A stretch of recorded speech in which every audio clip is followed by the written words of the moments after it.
Ladies and gentlemen, welcome back to TruthLine Africa. If I stand here and tell you that the release of Mazi Nnamdi Kanu is impossible, I would be lying. I have always stood on the side of truth, on facts, and on realism.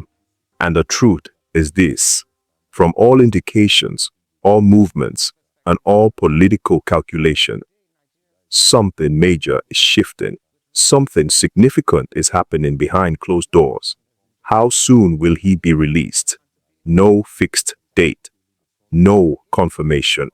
But the winds blowing across Nigeria's political landscape right now suggest that his release may come far earlier than anyone expected. Today, I will give you a complete, factual breakdown of every major development, from Abuja to Sokoto, from the National Assembly to the US Congress, and why these events matter. Stay with me. Yesterday, something unusual happened. A delegation visited Mazi Nnamdi Kanu in detention. Among them were family, friends, and legal representatives. But buried inside that group was a surprising face: a serving member of Nigeria's 10th National Assembly, Obi Agocha, the representative from Abia State. This was not a casual visit. This was not for photos. This movement triggered a wave inside the National Assembly. Why? Because this same lawmaker had earlier written officially to President Bola Ahmed Tinubu, advocating for a review of Kanu's case. And now, suddenly, he appears physically in Sokoto.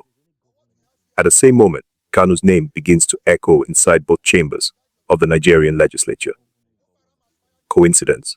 We doubt it. While Onero Agocha was in Sokoto, in Abuja, something remarkable took place. A young lawmaker, Bilo, son of a former governor and former FCT minister, stood up during plenary and asked the bold question: why was a convicted terrorist given 20 years, while Nnamdi Kanu was handed a life sentence? How is this justice? The entire chamber fell silent. For the first time in a long time, Kanu's case was not being whispered. It was being discussed openly, on national record, in front of top lawmakers. Then, another voice rose. Hon Oyi Okechukwu, representing Njikoka in Anambra State. He boldly argued that the sentencing was unjust and that the National Assembly must play its constitutional role in seeking redress. Still not over. Former Edo State Governor Adams Oshiomhole, a senior APC figure and known ally of the presidency, also weighed in. He questioned why a terror offense with death penalty implications resulted in 20 years for one person, yet life imprisonment for another. 3 lawmakers, same day, same topic. This is no coincidence. Something is shifting. Let's be realistic. No lawmaker would travel to Sokoto, one of Nigeria's most insecurity-challenged regions, without serious purpose. From a political standpoint, it appears likely the Assembly needed first-hand information, clarity, verification, and possibly groundwork for a larger political decision. Could this relate to a potential political pardon? Possibly, but we cannot confirm. What we can say is that the pattern of events suggests coordination. Parallel to the political movements, a major group stepped forward. The Southeast Amalgamated Market Traders Association, SAMATA. They issued a formal appeal to President Tinubu, asking him to use his constitutional powers of mercy to secure Kanu's release. They urged a full review of his case files, court documents, and trial records. This adds economic pressure because these are market leaders representing millions of traders across the Southeast. Now, let's travel abroad. A US Congressman, John James, brought Kanu's case to the floor of the United States Congress. after the sentencing news reached Washington.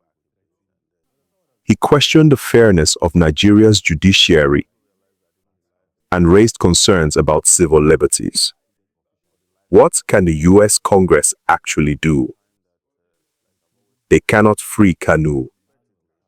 Nigeria is a sovereign state, but they can apply political pressure, pass a congressional resolution condemning human rights violations, demand a State Department report on Nigeria, push diplomatic conversations, recommend targeted sanctions in extreme scenarios. In addition, a group known as AVID, American Veterans of Igbo Descent, also entered the conversation, adding moral and military veteran pressure to the issue. When domestic pressure meets international pressure, political calculations change. Then came the most unexpected news, reported by a major national newspaper. Upon arrival at a correctional facility, inmates reportedly declared Kanu their president and gathered around him, drawn to his boldness and clarity. A senior official described how his presence changed the atmosphere. Whether one agrees with him or not, his influence inside that facility became undeniable. This was meant to be his toughest environment. Yet, instead of shrinking, his influence apparently grew.